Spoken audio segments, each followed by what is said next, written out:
Welcome to the Speed Skater simulation. In this simulation, you'll investigate kinetic and potential energy. You'll use a skateboarder on a ramp to see the changes in energy based on the skater's position on the ramp. The pause button toggles to a play button to stop and start the motion of the skater once placed on the ramp.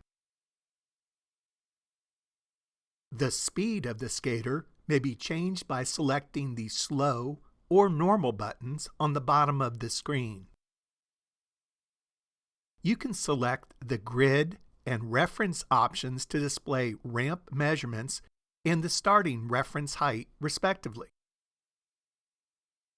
The menu options in the right side menu provide displays of skater speed and options for changing the amount of friction on the ramp, the force of gravity, and the mass of the skater. The tools on the bottom of the menu are used for timing and measuring distances.